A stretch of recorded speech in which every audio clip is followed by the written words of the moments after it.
తాకట్లో ఉన్న బంగారాన్ని విడిపించి ఆ రోజున మార్కెట్ ధర కట్టి మిగిలిన డబ్బును మీకు అందిస్తుంది కొమ్మూరి గోల్డ్.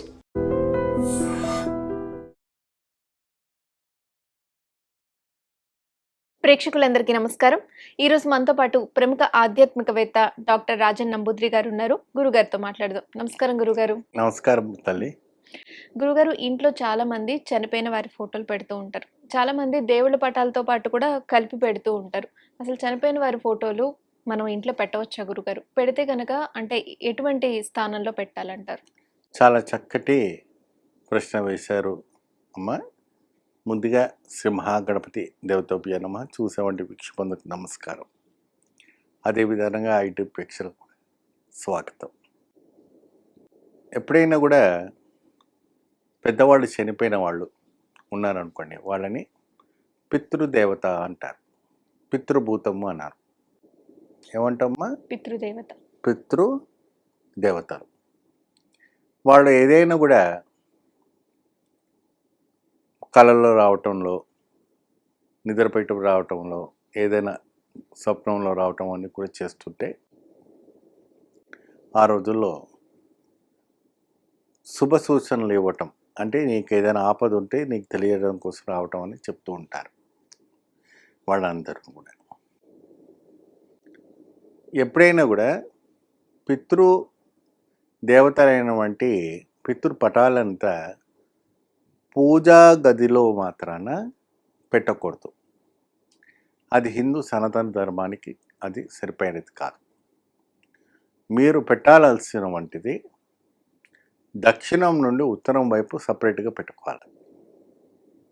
మీరు అమ్మగారు కావచ్చు, నాన్నగారు కావచ్చు, తాతగారు కావచ్చు, ఇంకెవరైనా కావచ్చు. ఏమండి, మీరు పెట్టవలసింది దక్షిణం నుండి ఉత్తరం వైపు. అంటే మీరు దక్షిణం వైపు చూసి నమస్కారం చేయాలి, వాళ్ళు ఉత్తరం వైపు చూడాలి. అది ఒక సనాతన ధర్మం. ఎప్పుడైతే కూడా ప్రతి సంవత్సరానికి వాళ్ళ తిథి వస్తుంది, వాళ్ళ తిథి రోజున కంపల్సరీగా పిండ ప్రదానం పెట్టడం అనేది చాలా అవసరం. వాళ్ళకి ఆ సంవత్సరం ఆ పిండ ప్రదానం పెడితే ఆ సంవత్సరం పొడుగునా వాళ్ళకి ఆహారం దొరికినట్టే. వారు ఇంకో జన్మ ఎత్తు ఉండొచ్చు, ఇంకేదైనా ఎత్తు ఉండొచ్చు, అది మనకు అనవసరం. కానీ మన హిందూ సనాతన ధర్మం ఏం చెప్తుంది? మీరు జీవకాలం ఉన్నంత వరకు ప్రతి ఒక సంవత్సరమున ఈ యొక్క తిథి వచ్చినప్పుడు కంపల్సరీ వాళ్ళకు పిండ ప్రదానం చేసి హోమం తర్పణం చేయటం చాలా విశేషమైనటువంటి ఫలితాలు లభిస్తాయి. నల్ల నువ్వులు కూడా దానం చేయటం వల్ల కూడాను ఒక అపురూపమైనటువంటి ఒక ఫలితాలు రావడానికి ఆస్కారం అనేది కనపడుతూ ఉంటుంది.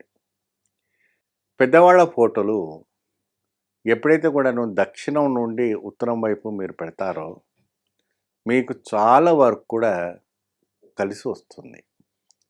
రోజు దీపము, ఒక గ్లాసు మంచినీళ్ళు ఆ పటం దగ్గర పెట్టి నమస్కారం చేయండి. వాళ్ళ ఆశీర్వచనం ఎప్పుడూ మీకు ఉంటుంది. కొంతమంది అంటారు, ఏమండి మేము రోజు పువ్వులు పెట్టవచ్చా, రోజు పూలదండ పెట్టవచ్చా అంటే రోజు పువ్వులు పెట్టకుండా అవసరం లేదమ్మా. ఏదైనా శాండిల్వుడ్ మాలలు దొరుకుతాయి మీకు, రెడీమేడ్ మాలలు ఉంటాయి కదమ్మా, పూసల దండలని, లేక పగడాల మాలలని, తర్వాత ఇంకేదైనా మాలలనేసి మనకు మార్కెట్లో అవైలబుల్ ఉంటాయి. ఏమండి, ఆ మాలలంతా కూడా ఏం చేస్తారంటే వాళ్ళకి పెట్టండి. ఒక శాండిల్వుడ్ మాల పెట్టేసుకోండి. ఇది రెండు చాలా బాగుంటుంది. ఎప్పుడు సుగంధ పరిమళంగా ఉంటుంది, బాగుంటుంది. అక్కడ నిత్యం ధూపం చూపించేటట్టుగా పెట్టుకోండి. లేని పక్షాన 2 అగరబత్తులు చూపించండి. అలా చేస్తే పితృదేవత ఆశీర్వచనం రావటం అనేది జరుగుతుంటుంది. మరియు అదే విధానంగా సంవత్సరానికి వాళ్ళకు వచ్చేవంటి పుట్టినరోజు వస్తూ ఉంటుంది. దాన్ని శత జయంతి అంటారు, జయంతి అంటారు. ఏమ్మా, ఆ జయంతి రోజున వాళ్ళు అక్కడ అనాథాశ్రమంలో, హోమ్ ఫారేజ్లో, మరి ఎక్కడైనా గోశాలను వారి పేరు మీద దానం చేయడం చాలా విశేషమైనటువంటి ఫలితాలు రావటం అనేది జరుగుతుంది. దానం అనేటప్పటికీ అన్నిటికైనా పుణ్యమైన వంటి దానం ఏంటంటే అన్నదానం. అన్నదానము మీరు ఒక 10 మందికి పెట్టుకుంటారా, ఒక 100 మందికి పెట్టుకుంటారా, ఒక 20 మందికి పెట్టుకుంటారా, అది మీ ఇష్టం. మీ శక్తికి తగినట్టు పెట్టుకోండి. లేదా ఒక్క బ్రాహ్మణుని పిలిపించి వాళ్ళ ఇంటికి కావాల్సినవంటి శాకాంబరం అంటే ఏంటి, కూరగాయలు, అన్ని కూరగాయలు కొనిచ్చి దాంట్లో తోటకూర పెట్టి ఏమండి ఆ బ్రాహ్మణునికి దానం చేసి మినిమం ఒక 500 రూపాయలు ఆయనకు దానం చేసి ఒక వస్త్రం పెట్టి నమస్కారం చేసుకున్నారనుకోండి, చాలా అపురూపమైన వంటి ఫలితాలు రావటం అని జరుగుతుంటుంది. అది బ్రాహ్మణులకు చెందదు. బ్రాహ్మణునికి ఎప్పుడైతే కూడాను ఆయన మమ అనుకున్నాడు అనుకోండి, అది పెద్దవాళ్ళకి చేరుతుంది. ఎవరికి చేరుతుంది? పితృదేవతలకి. ఎవరికమ్మా? పితృదేవతలకి. ఆ పితృదేవతలకి పెట్టడం. కొంతమంది అడుగుతారు, ఏమండి అక్కడ మేము ప్రసాదం పెడతాం, అది మేము స్వీకరించవచ్చా? దానికి తప్పు ఏముందమ్మా?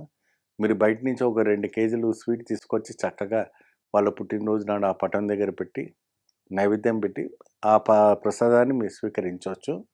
ఇంటింటితో పాటు వాళ్ళందరూ కూడా తీసుకోవచ్చు, తప్పే లేదు. ఇంకోటి, దాని రోజు కూడా ధూపం అలాంటివి పెడుతూ ఉండాలి. దిశ అనేటప్పటికీ మీరు ఉత్తరం నుండి నమస్కారం చేసుకోవాలా, దక్షిణం వైపున చూస్తూ ఉండాలి. దక్షిణం వైపు ఎప్పుడు వేలాడుస్తూ ఉండాలి. దానికి ఎటువంటి కూడా ఇది చేసుకో. కానీ ఇంకొకటి చాలా పొరపాటు చేస్తారు, ఆ ఫోటో దగ్గరనే చెప్పులు వదులుతారు, మన చీపుడు కట్ట పెడతారు, మరి ఇంకేదో వస్త్రాలు, పాత వస్త్రాలు వదులుతారు. అవన్నీ పెట్టకూడదు. ఎప్పుడు కూడా ఫోటో దగ్గర చాలా జాగ్రత్త ఉండాలి, నీట్గా ఉంచుకోవాలి.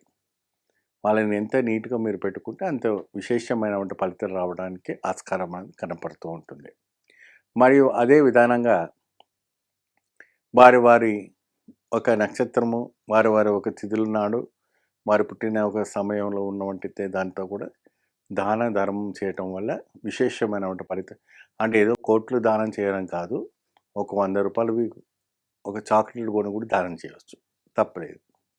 గురుగారు, ప్రేక్షకులకున్న సందేహాలకు చక్కటి వివరణ ఇచ్చారు. ధన్యవాదాలు గురుగారు. నమస్కారం. And for more videos, Please subscribe to iDream. Please subscribe to iDream. Please subscribe iDream. And please subscribe to iDream. For more videos, subscribe to iDream. please like, share and subscribe to the channel. Congratulations, iDream. Subscribe to iDream. Subscribe to iDream. So subscribe to iDream Media. iDream ki iDream team andarki huge congratulations. Please subscribe iDream Media. Please subscribe to iDream. Subscribe iDream. Please subscribe to iDream.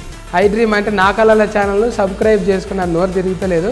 మీరైతే గంట గుర్తు కొట్టండి. For more such videos, please subscribe to iDream. Subscribe to iDream. Please subscribe to iDream. Please subscribe iDream Media. Please do subscribe to iDream. Please subscribe to iDream Media. For best entertainment and information, please subscribe iDream. And don't forget to subscribe to iDream.